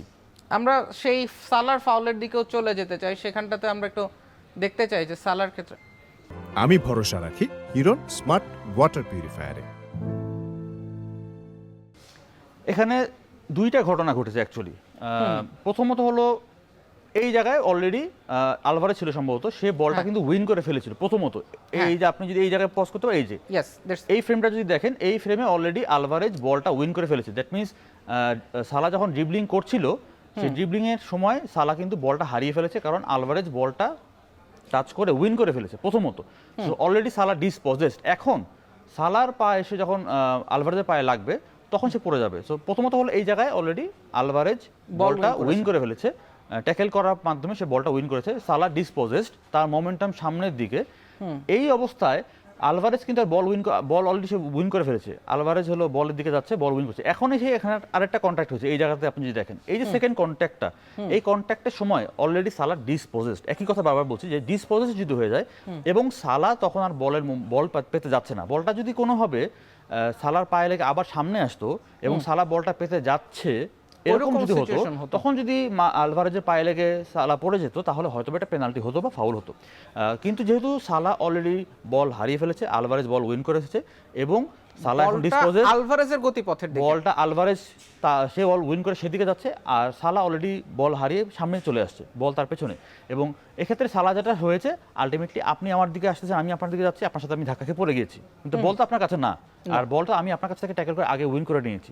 সো এই গতিপথে যখন কন্ট্যাক্টটা হয়েছে তখন সেখানে আর ফাউল হচ্ছে না, আর আলটিমেটলি সালা বলটা পাচ্ছেও না। সালা যদি সেকেন্ড টাইম বলটা পেতে যাচ্ছে এরকম হতো, তাহলে এই কন্ট্যাক্টে হয়তো ফাউল হয়ে যেত, পেনাল্টি হতো। এবং হ্যাঁ, এই জায়গাটাতেই আমি আসতে চাই, অনেক ক্ষেত্রে দেখা যায় কি পেনাল্টিটা অনেক বড় একটা ইস্যু হয়ে দাঁড়ায়। সো এই জায়গাটাকে রেফারি একবার ভার চেকিং করতে পারতেন কিনা, সব বিতর্ক অন্তত অবসান হতো হ্যাঁ, সেটাই। এটা মানে চাইলে রেফারিরা চাইলে যেটা করতে পারতো, মানে বিতর্ক এড়ানোর জন্য চাইলে সে ওই যে টিভি স্ক্রিনের সামনে গিয়ে চেক করতে পারতো, কিন্তু কথা হলো তারা এত কনফিডেন্স ছিল, এবং অ্যাকচুয়ালি স্পষ্টত দেখাই গেছে যে আলভারেজ প্রথমে বলটা উইন করেছে, মানে ট্যাকেল করে ক্লিন ট্যাকেলে আলভারেজ কিন্তু বলটা উইন করেছে এবং সালা ডিসপোজ হয়ে গিয়েছে। এখানে আমরা এই টাচটা সালার লাস্ট টাচ এবং আলভারেজের সেকেন্ড টাচ, যেটাতে সে ট্যাকেল করে বলটা উইন করেছে, এখানে জিনিসটা একেবারে ক্লিয়ার।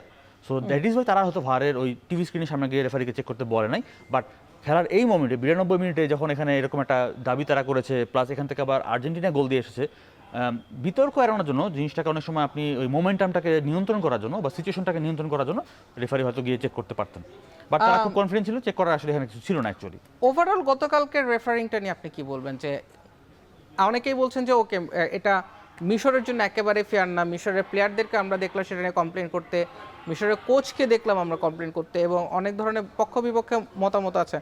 বাট ওভারঅল গতকালকের রেফারিংটা আপনি কিভাবে দেখবেন? আমার কাছে বরং মনে হয়েছে এই ওয়ার্ল্ড কাপে যতগুলো ম্যাচ হয়েছে বা রেফারি নিয়ে অনেক বিতর্ক হয়েছে বা ভিআর নিয়ে অনেক বিতর্ক হয়েছে, গতকালকে ম্যাচে যে ইনসিডেন্টগুলো, এগুলোর ডিসিশনগুলো কারেক্ট ছিল এবং খুবই স্পষ্ট ছিল। অন্যান্য অনেক ম্যাচের অনেক ডিসিশন নিয়ে আসলে ইনকনসিস্টেন্সি আছে, এবং সেখানে একটা বড় ব্যাপার হলো যে এখানে একটা শব্দ আছে রেফারির ডিসক্রিশন।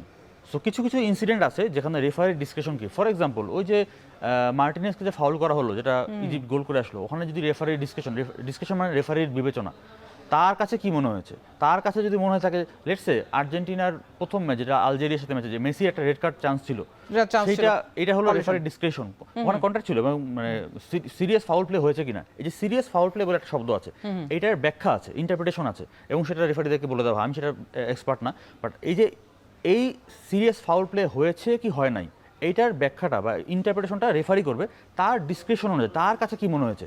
এই জিনিসটা আমার কাছে মনে হয় যে এই লজ অফ দ্য গেমের মধ্যে একটা জায়গা, যেটা কিনা ভিন্ন ভিন্ন ম্যাচে একই রকম ইনসিডেন্টে ভিন্ন ভিন্ন রেফারির কারণে ভিন্ন ভিন্ন ডিসিশন আসছে, যেটা কিনা দর্শকদের জন্য বা সবার জন্য একটা বিতর্ক সৃষ্টি হচ্ছে। লেটস আপনি যদি বলেন হাতে লাগলে হ্যান্ডবল, ইন্টেনশনাল আনইন্টেনশনাল ম্যাটার করবে না, তাহলে জিনিসটা ইজিয়ার, হাতে লাগছে অ্যাক্সিডেন্টাল হোক বা যাই হোক হ্যান্ডবল। কিন্তু আপনি যদি বলেন হাতে হবে থাকলে হ্যান্ডবল হবে, হাতে হবে থাকলে হ্যান্ডবল হবে না, যেমন একটা কথা এক্সটেন্ডেড থাকলে হ্যান্ডবল হবে, আর হাত যদি এক্সটেন্ডেড না থাকে, ন্যাচারাল পজিশন থাকে, ন্যাচারাল পজিশন মিনস আপনি এভাবে দাঁড়াইছেন, আপনার হাত পাশে থাকবে, অথবা আপনাকে লং রেঞ্জ শট করতে আপনি হাত এখানে এভাবে রাখছেন, তো এখানে সে রাখলে হ্যান্ডবল হবে না, কিন্তু হাত যদি এরকম থাকে এখানে সে বল রাখলে হ্যান্ডবল হবে, এখানে থাকলে হ্যান্ডবল না, কিন্তু এখানে থাকলে হ্যান্ডবল এক্সটেন্ডেড অবস্থা, বা হাত উপরে থাকলে হ্যান্ডবল, কিন্তু হাত যদি পাশে থাকে হ্যান্ডবল না।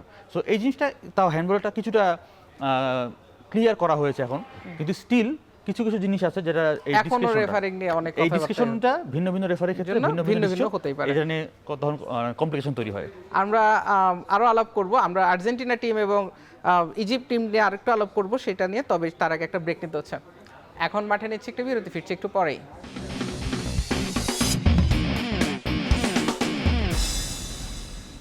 বিরতির পর ফিরে এলাম, দেখছেন এখন মাঠে।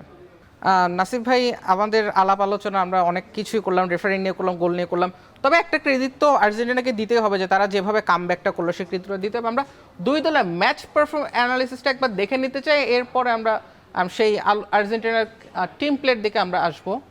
আমরা সেই ম্যাচ পারফরমেন্সটা দেখে নিতে চাই। আর্জেন্টিনা 3 মিশর 2, বল পজিশন আর্জেন্টিনা 64%, মিশরের 36, এক্সপেক্টেড গোল আর্জেন্টিনা ছিল 2.84, সেখান আর বিপরীতে ইজিপ্টের ছিল 0.89। গোলমুখে শট আর্জেন্টিনা 19, মিশর 2, সফল পাস 541, 287। মিশরের লং বল ছিল আর্জেন্টিনার 18, মিশরের 13। ডুয়েল ওন করেছে আর্জেন্টিনা 50টা, মিশর 47টা। সব দিক থেকে মিশর কিছুটা পিছিয়ে থাকলেও আর্জেন্টিনাকে অনেকটা এগানো, এবং সম্ভবত সবটাই 70 মিনিটের পরেই বেসিক্যালি ম্যাচটা চেঞ্জ হয়। আর্জেন্টিনার কামব্যাকটা কীভাবে এক্সপ্লেন করবেন? আমি বলবো যে প্রথমত আর্জেন্টিনা যখন 1-0 গোলে পিছিয়ে পড়েছিল তখন থেকেই তাদের মধ্যে একটা এক্সট্রা এফোর্ট আমরা দেখেছি। তারা চেয়েছিল ফার্স্ট হাফে যত দ্রুত সম্ভব ম্যাচে ব্যাক করা, এবং সেখান থেকে তারা আসলে ব্যাক করতেও পারতো। গোলকিপারের দুটা খুবই ক্লোজ রেঞ্জ থেকে দুটো ভালো সেভ ছিল ইজিপ্টের। আর ইজিপ্ট কিন্তু গোল করার পরও, প্রথম গোল করার পরও তারা কিন্তু তার খেলার মধ্যে কোনো চেঞ্জ আনে নাই। তারা কিন্তু সেম ইন্টেন্সিটি বা সেম মোমেন্টাম নিয়ে খেলার চেষ্টা করেছে। সেক্ষেত্রে আমি বলবো যে 2-0 হওয়ার পরে আর্জেন্টিনা কিছু চেঞ্জ করলো। চেঞ্জগুলো আনলো হলো লাউতারো মার্টিনেজ, ডাবল স্ট্রাইকার তারা নেওয়ার চেষ্টা করলো, কারণ তারা বুঝতে পারলো যে এখন বক্সে প্লেয়ার লাগবে। এবং ইজিপ্ট যদিও ডুয়েল জয়গুলো যদি আমরা দেখি অলমোস্ট সিমিলার, কিন্তু আমরা দেখেছি দুইটা গোলেই নাম্বার 2 এর যেই এরিয়াল ডুয়েলসের যে ব্যর্থতা বা কিছুটা লিমিটেশনস, উইকনেস, সেই জিনিসটা কিন্তু আর্জেন্টিনা কাজে লাগানোর চেষ্টা করেছে ক্রস অ্যাটেন্ড করে। আর্জেন্টিনার জন্য জিনিসটা কঠিন, কারণ তারা কোনো উইঙ্গার খেলাচ্ছে না, তারা ক্রস অ্যাটেম্প সহসা করছে না, এবং বক্সে হেড করবে কি এরকম একটা ব্যাপার। লাউতারো মার্টিনেজ, আলভারেজ তারা কিন্তু কোনো হেড করে মানে উইন করতে পারে না বা গোল করতে পারে না। গোল করেছে একটা রোমেরো, একটা হলো এনজো ফার্নান্দেজ। সো এই জিনিসগুলো আর্জেন্টিনা যেভাবে এই ওয়ার্ল্ড কাপটা খেলছে পুরোটাই সেন্ট্রালি এরিয়া দিয়ে প্রোগ্রেস করা যে ব্যাপারটা, তারা দেখবেন 4টা মিডফিল্ডার খেলায়, 4 মিডফিল্ডার্স, 2 স্ট্রাইকার্স, আলভারেজ এবং মেসি, বা লাউতারো মার্টিনেজ এবং মেসি। এই 4টা মিডফিল্ডার সবাই কিন্তু সেন্ট্রাল মিডফিল্ডার, তারা কিন্তু রাইট মিডফিল্ডার, লেফট মিডফিল্ডার এরকম না।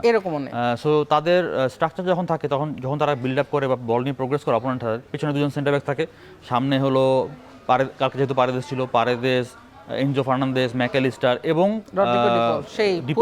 এই 4জন। ইভেন আলমাদা যখন খেলেছে আগের ম্যাচগুলো, আলমাদাও সেন্ট্রাল মিডফিল্ডে চলে আসছে, সাথে মেসি, এই 5জন প্লেয়ার একদম সেন্ট্রাল মিডফিল্ডে চলে আসে। এবং তাদের মধ্যে তারা খেলে হলো ছোট ছোট পাসে, আমরা এটাকে বলি ক্লোজ প্রক্সিমিটি। তারা খুব ক্লোজ থাকে, ছোট ছোট পাসে, খুব বেশি লং পাস খেলতে হচ্ছে না। এই ছোট পাসগুলো তারা ভার্টিক্যালি হঠাৎ করে তাদের খেলার একটা অন্যতম বৈশিষ্ট্য এরকম যে তারা ছোট ছোট পাসে আস্তে আস্তে খেলে, মনে হবে যে খুবই স্লোলি খেলতেছে তারা, কোনো টেম্পো নাই, স্লোলি, অপোনেন্টও মানে বিরক্ত হয়ে যাচ্ছে, এরকম একটা ব্যাপার। তাদের পেশেন্স নিয়ে খেলছে। হঠাৎ করে যখন তারা এই যে মুভমেন্টের মাধ্যমে অপোনেন্টের ডিফেন্স লাইনের মাঝখানে হয়তো কোনো একটা গ্যাপ তৈরি করেছে, তখন তারা এই ভার্টিক্যাল পাসগুলো খেলে। আলজেরিয়ার সাথে ম্যাচে মেসির গোল যদি আমরা বলি, এই ধরনের পাসগুলো। সো তখন তারা দেখা যায় হঠাৎ করে খুব দ্রুত টেম্পোটা চেঞ্জ করে ফেলে, অ্যান্ড দেন সেটা অ্যাডজাস্ট করা অপোনেন্টের জন্য ডিফিকাল্ট। যেটা আমরা ইভেন মেসি যে গোলটা অ্যাসিস্ট করলো, 2টা গোলে, সেখানে দেখবেন হঠাৎ করে খেলাটা স্লোলি যাচ্ছে, হঠাৎ করে মেসির কাছে গেলে সেটা ক্রস হলো, সেখান থেকে গোল। তো এই জিনিসটা আর্জেন্টিনা খেলার অন্যতম বৈশিষ্ট্য, এবং এটা তারা করছে খুব ভালোভাবেই।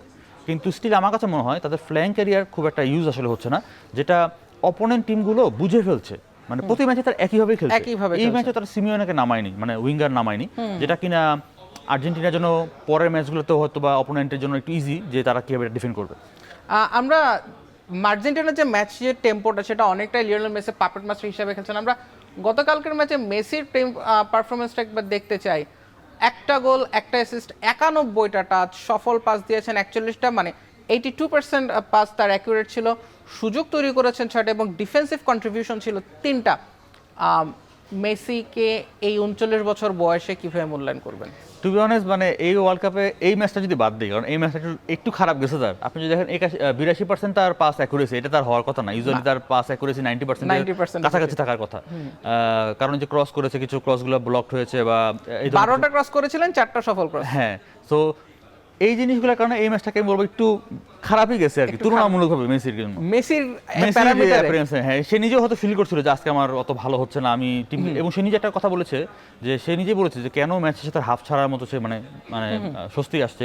সে বলেছে যে আমার একটা ইম্পর্টেন্ট মোমেন্ট, টিমের একটা ইম্পর্টেন্ট মোমেন্টে আমার একটা মানে মিসের কারণে, পেনাল্টি মিসের কারণে টিম অনেক চাপে পড়ে গিয়েছিল। সো আমি এখানে টিমকে কন্ট্রিবিউট করতে পারছিলাম না বা হেল্প করতে পারছিলাম না, এটা সে ফিল করেছে, সে নিজে বলেছে। সো এই জায়গায় বলবো যে এখন পর্যন্ত ওয়ার্ল্ড কাপে মেসি যে পারফরমেন্স, সে কিন্তু দৌড়াতে পারছে না, দেখবেন তার স্প্রিন্ট নাই, সে কিন্তু স্প্রিন্ট করছে না, কিন্তু সে ছোট ছোট মুভমেন্টগুলো করছে অপোনেন্টকে। আপনি যদি লাস্ট ম্যাচে কেপ ভার্দের সাথে প্রথম গোলটা দেখেন, সেখানে সে অফসাইড থেকে ঘুরে এসে অপোনেন্টের সেন্টার ব্যাক থেকে মার্কিংয়ে ছিল, সে মার্কিং থেকে ছুটে এসে গোল স্কোর করলো। এবং যখন সে এই যে ছোট একটা ডিস্টেন্স কভার করলো, লেসে কত হবে, ওখানে হয়তো 10-15 মিনিটই হবে, মানে বক্সের বাইরে থেকে বক্সের ভিতরে গিয়ে গোল করলো কেপ ভার্দের সাথে ম্যাচে। এই 10-15 মিনিটে সে অ্যাক্সিলারেট করছে, সে তার সর্বোচ্চ এফোর্ট দিচ্ছে। অ্যাজ এ স্ট্রাইকার 90 মিনিটস খেলার পরেও তার কিন্তু এখন দেখবেন 8.5 কিলোমিটার এই ম্যাচে সে কভার করছে, বা এর আগের ম্যাচগুলো তো 8.5, 8.2 এরকম ছিল, মানে সবচেয়ে কম দৌড়ানো প্লেয়ার ছিলেন তিনি, বাট ইফেক্টিভ, এফিশিয়েন্ট, এবং মানে যেটা কিনা ম্যাচে ভূমিকা রাখছে, ইম্প্যাক্ট করছে।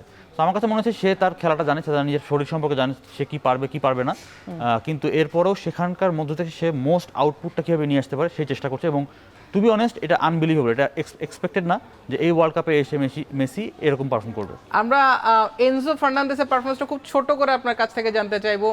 একটা গোল, নো অ্যাসিস্ট, 96টা টাচ, সফল পাস 75টা, 94% পাস, 4টা রিকভারি এবং একটা ট্যাকল। খুব ছোট করে জানতে চাইবো এনজোকে কেমন দেখলেন? এনজোকে গতকালকে এনজোর খেলার শুরুতে কিন্তু একটা ফাউলের শিকার হয়েছিল এবং তার মনে হচ্ছিল নিতে ব্যথা পেয়েছে, তো একটা ব্যথা নিয়ে সে পুরো ম্যাচ খেলেছে। তার কাছে পারফরমেন্স ওয়াইজ তার কাছ থেকে যেরকম এক্সপেকটেশন সেরকম মনে হচ্ছিল না। আমার কাছে মনে হচ্ছে ওকে চেঞ্জ করে দিয়ে হয়তো নিকো পাস বা অন্য কাউকে নামানো যায় কিনা, বাট আলটিমেটলি কিন্তু ম্যাচ শেষ পর্যন্ত এফোর্টের দিক থেকে যেটা বললাম, ভাই আপনার ম্যাচ ভালো যাচ্ছে না, আপনি স্ট্রাগল করছেন, স্টিল আপনি এফোর্টের দিক থেকে কোনো কমতি করছেন না। লাস্ট কাউন্টার অ্যাটাকে এনজো ওয়াজ দেয়ার, নো ওয়ান এলস, তাই না? আলভারেজ বলটা উইন করলো, লাউতারো মার্টিনেজ ওখানে গেল, এনজো কিন্তু মিডফিল্ডার, সে হলো স্ট্রাইকারের মতো ওই পজিশনে গিয়েছে কারণ আলভারেজ নিচে চলে আসছিল, সেখান থেকে তার ম্যাচ উইনিং গোল। সো ম্যাচ যখন খারাপ যাবে বা আপনি স্ট্রাগল করছেন তখনও যদি আপনি শেষ পর্যন্ত এফোর্টটা দিতে থাকেন উইথ ইনজুরি, মানে একটা নক ছিল তার, আমি বলবো যে সেই জায়গায় সে ম্যাচ উইনিং পারফরমেন্সটা আলটিমেটলি করেছে। আমরা আরেকটু আলাপ করব এবং সেই আলাপে আমরা কলম্বিয়া এবং সুইজারল্যান্ডের সঙ্গে যে ম্যাচটা ছিল সেটা আলাপ করবো, সুইসদের বিপক্ষে আর্জেন্টিনা কেমন হতে পারে সেটা আলাপ করবো। তবে একটা ব্রেকের সময় হয়ে গিয়েছে, এখন মাঠে নিয়ে নিচ্ছে একটু বিরতি, ফিরছি একটু পরে।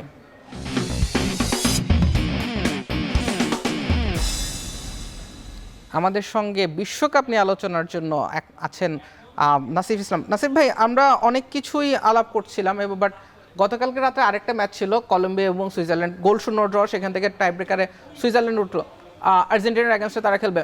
সুইজারল্যান্ড কতটা থ্রেট এই আর্জেন্টিনার জন্য? সুইজারল্যান্ডের ম্যাচটা যতখানি আমরা দেখলাম এখন পর্যন্ত, তারা কতটা থ্রেট এই আর্জেন্টিনার জন্য? আমার কাছে মনে হচ্ছে সুইজারল্যান্ড কিন্তু এই ওয়ার্ল্ড কাপে এখন পর্যন্ত খুবই কনসিস্টেন্টলি খেলার চেষ্টা করেছে এবং খেলেছে বেশ কনভিন্সিং, তারা গোল স্কোর করছে এবং খুব বেশি গোল কনসিড করছে এরকম না। কলম্বিয়ার সাথে যদি আপনি 0-0 রাখতে পারেন, মানে গোল কনসিড করে না, এটা একটা অনেক বড় ব্যাপার, কারণ কলম্বিয়ার বেশ ভালো অ্যাটাকিং থ্রেট ছিল। সুইজারল্যান্ড আমার কাছে মনে হচ্ছে তারা আর্জেন্টিনার এগেন্স্টে চেষ্টা করবে যেন আর্জেন্টিনা প্রোগ্রেস করতে না পারে বল নিয়ে সেন্ট্রালি, সো তাদের কম্প্যাক্ট ডিফেন্ডিং রয়েছে। যদিও এইবার তারা 4-2-3-1 খেলছে বেশিরভাগ ম্যাচ, সবগুলো ম্যাচই সম্ভবত 4-2-3-1 খেলেছে। আমার কাছে মনে হচ্ছে আর্জেন্টিনার জন্য সহজ হবে না, এবং তাদের সামনে যে এমবোলো রয়েছে, very good striker, goal scorer, এবং মানজাম্বি যদি খেলতে পারে, আমি জানি না মানজাম্বি একটা ইনজুরি আছে, বাট সে যদি ব্যাক করতে পারে সেটা আর্জেন্টিনার জন্য একটা থ্রেট হবে, কারণ আমরা দেখেছি ইজিপ্ট কিন্তু কাউন্টার অ্যাটাকে গোল স্কোর করার চেষ্টা করেছে এবং অবশ্যই বড় বড় থ্রেটও দিচ্ছে, গোল স্কোর করেছেও। সো সুইজারল্যান্ড যদি খেলে আমার মনে হয় তারা এরকম মিড ব্লক করার চেষ্টা করবে, সেখান থেকে তারা এই কাউন্টার অ্যাটাকে মানজাম্বি যদি খেলতে পারে বা এমবোলো যদি থাকে, তারা সেখান থেকে আর্জেন্টিনার জন্য একটা বড় থ্রেট হতে পারে। নাসিফ ভাই, আমরা অনেক আলাপই করছি কিন্তু এখন একেবারে আমরা টুর্নামেন্টের শেষ দিকে চলে আসছে, জানতে চাইবো আপনার কাছে এই কোয়ার্টার ফাইনালে যে 8টা দল আছে সেখান থেকে আপনার চোখে সেমিফাইনালিস্ট কারা, ফাইনালিস্ট কারা? আমি অলওয়েজ মনে করি যে আর্জেন্টিনা, ফ্রান্স, স্পেন, ইংল্যান্ড এবং মরক্কো, মানে এই 5টা দলের সেমিফাইনালে যাওয়ার ফ্রান্স এবং মরক্কো মুখোমুখি হয়ে যাওয়াতে যে কোনো একটা দল যাবে ডেফিনেটলি। আর ওদিকে স্পেন, আর্জেন্টিনা এবং ইংল্যান্ড, এই 3টা দলে যাওয়ার উচিত। পারফরমেন্সও তাদেরকে বলে এরকম। আমার মনে হয় যেসব টিম বড় টিম, যারা কন্টেন্ডার, তারা স্ট্রাগলিং করছে, ইংল্যান্ড স্ট্রাগল করেছে, ফ্রান্স স্ট্রাগল করেছে, মরক্কো স্ট্রাগল করেছে, আর্জেন্টিনা স্ট্রাগল করেছে, সব দলই স্ট্রাগল করেছে, বাট তারা কিন্তু প্রোগ্রেস করেছে। ওই যে রেজিলিয়েন্ট থাকার ব্যাপারটা, স্ট্রাগলিং মোমেন্টে যখন কোনো কিছু হচ্ছে না, you show your character and you go through that struggling moment. So আমার মনে হয় যে এই 4টা দলই হয়তো, এবং এটাই সম্ভবত বড় দলের যে ব্যাপারটা, যে তারাই ম্যাচের সেই মোমেন্টাম এবং স্নাইচারটা সামলে বাইরের দিকে যেতে পারে। নাসিব ভাই, অনেক আলোচনা হলো, অনেক ইনসাইট আমরা পেলাম, আপনার কাছে অনেক ধন্যবাদ আমাদেরকে সময় দেওয়ার জন্য। Thank you so much. এখন জানিয়ে দিব আজকের কুইজ। বিশ্বকাপে পেনাল্টি শুটআউটে সবচেয়ে বেশি জয় পেয়েছে কোন দল? A Argentina, B Italy, C Brazil, D Germany. আপনার উত্তর পাঠাতে মোবাইলে মেসেজ অপশনে গিয়ে টাইপ করুন EKHON space QZ space 28 space আপনার সঠিক উত্তর, যেটি অপশন এ, বি, সি অথবা ডি, স্পেস আপনার নাম লিখে পাঠিয়ে দিন 26969 নম্বরে। বিজয়ীদের জন্য থাকছে দারুণ সব পুরস্কার। এয়ারস্টার সৌজন্যে বিজয়ীরা পাবেন ঢাকা, কক্সবাজার, ঢাকা বিমান টিকিট। এছাড়াও রেনেসা ঢাকা গুলশান হোটেলের পক্ষ থেকে 10 জন ভাগ্যবান কাপল পাবেন বুফে ব্রাঞ্চ অথবা লাঞ্চ অথবা বুফে ডিনার ভাউচার। শেষ করছি এখন মাঠের আজকের আয়োজন। সাথে থাকার জন্য ধন্যবাদ।